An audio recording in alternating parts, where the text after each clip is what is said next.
Goeiemôre. Ons gaan lees uit Jeremia 10 vanaf vers 6 en ons thema is in die storm.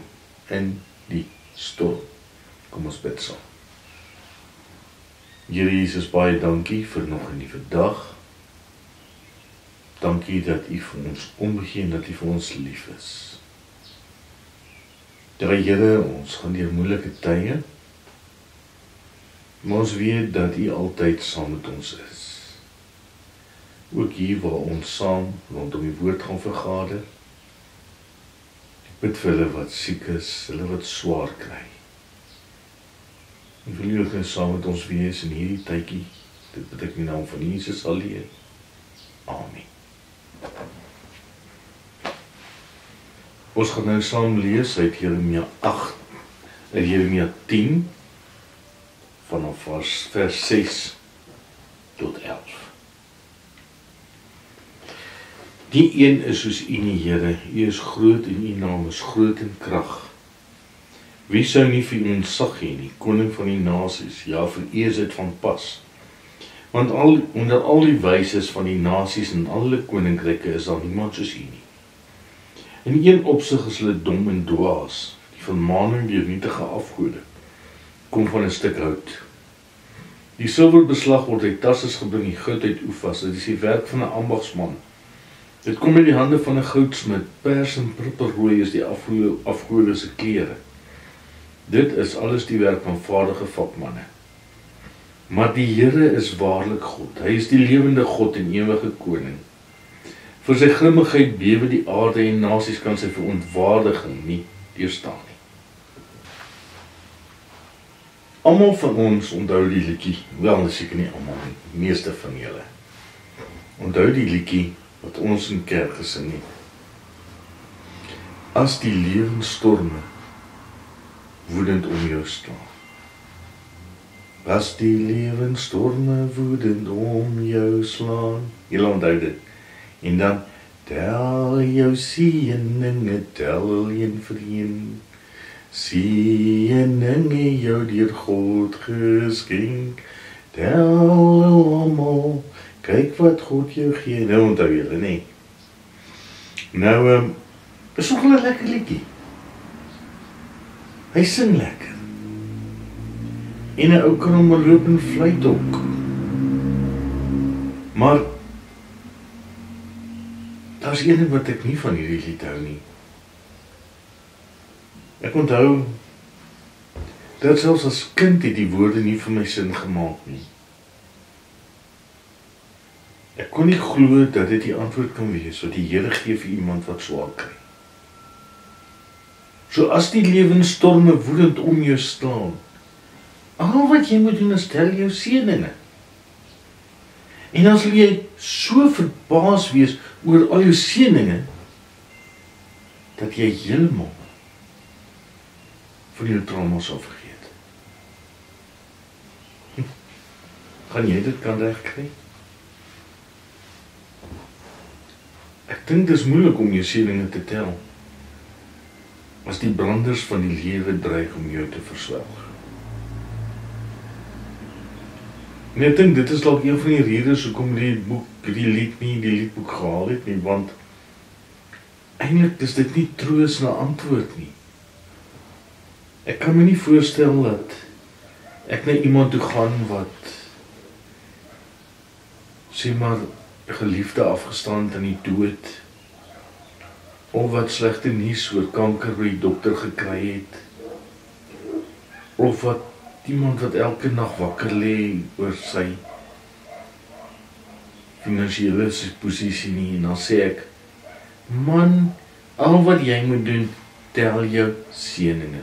En as jy al jou seëninge tel, dan gaan dit sommer baie beter met jou gaan. Om eerlik te wees, ek dink nie, ek gaan iemand troos nie.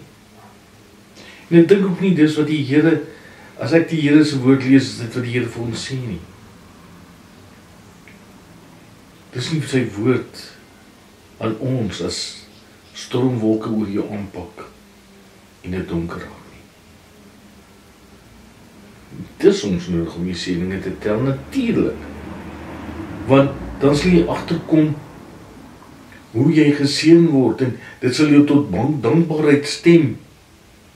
Maar om in 'n storm te wees en dan jou seëninge te tel. Ek by 'n boer sê, nadat die haal sy land stikkend geslaan het, daar's geen oes nie, sy venster stikkend geslaan is, alles is stikkend geslaan met die haal. Dan sê hy vir hom, broer, tel jou seëninge. Jy het daarom reën gekry. Dit werk nie so nie. Maar dit laat ons met 'n vraag. Wat maak jy as storms om jou dreig? As storms dreig om jou te oorweldig? Wat maak jy as depressie op jou toesak? Dat dit so donker raak dat jy glad nie vorentoe kan sien nie? Wat maak jy as daar goed in jou lewe gebeur wat jou moed breek? Wat dit vir jou onmoontlik maak om aan te gaan? Jesus, wat maak jy as die lewensstorme woedend om jou slaan? Want dit is 'n werklikheid. En die feit dat jy vanoggend nie na luister, beteken nie dat dit nie met jou kan gebeur nie. Wat gaan jy maak as die storms om jou slaan? En dis die dilemma van Jeremia. En dis natuurlik presies wat hier met Jeremia gebeur. Want net soos Job het Jeremia nie 'n antwoord nie. Dit wat gebeur het hom totaal en al oorweldig. Hy het geen antwoord op die omstandighede waarin hy hom bevind nie.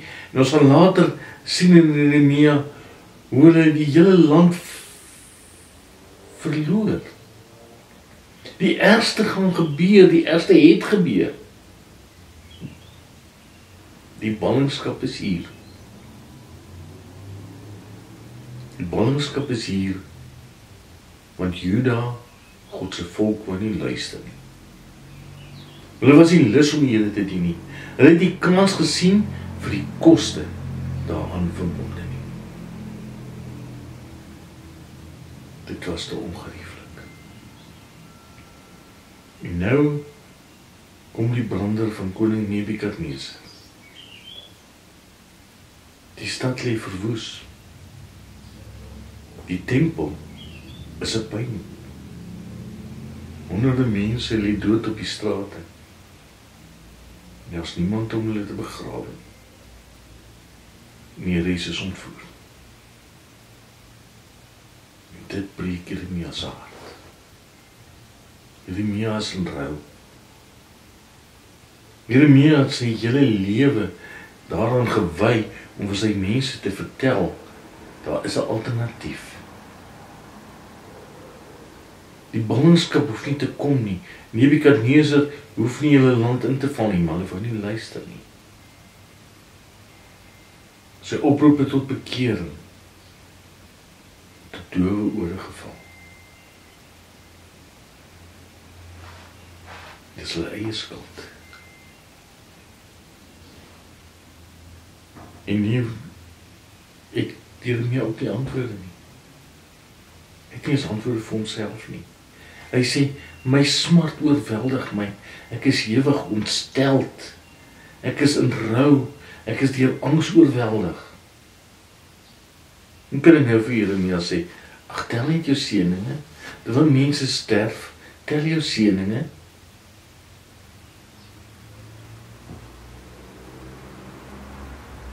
Maar dit lyk baie keer vir my so bekend.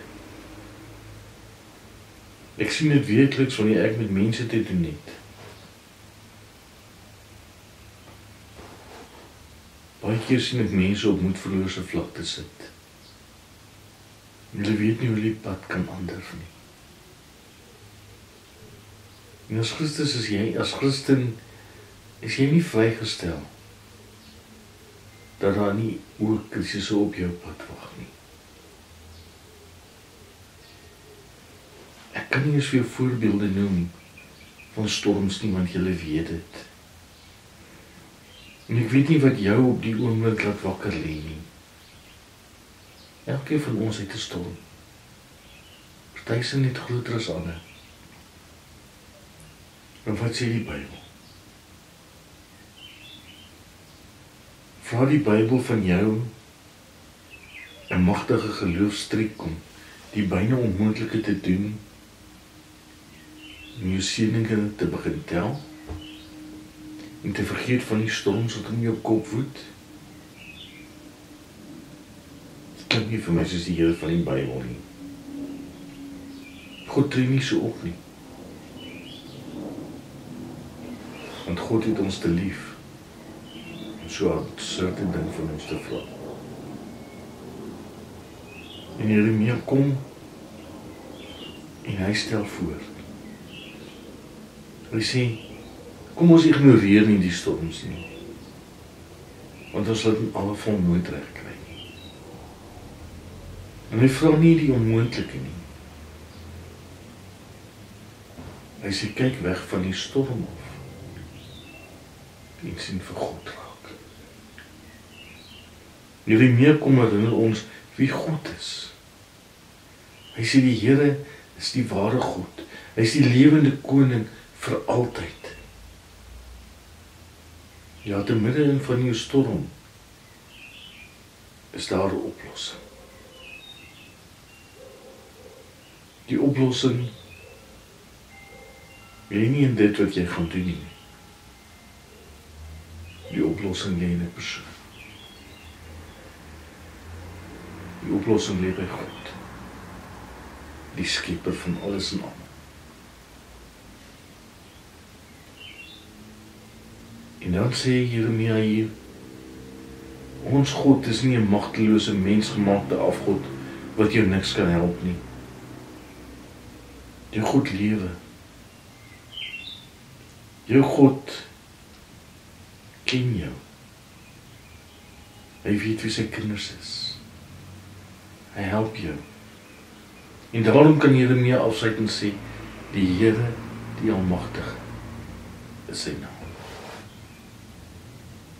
Psalm 62 vers 6 tot 9 sê, net by God vind ek rus, want op hom vertrou ek. Net hy is my rots en my redding, my veilige vesting, sodat ek stewig kan staan. God is my redding en my krag. Hy is my rots, my sterkte. God is my toevlug. En daarom vergeet daarvan om te stryd in die storm. Jy het iemand om nie toe te gaan.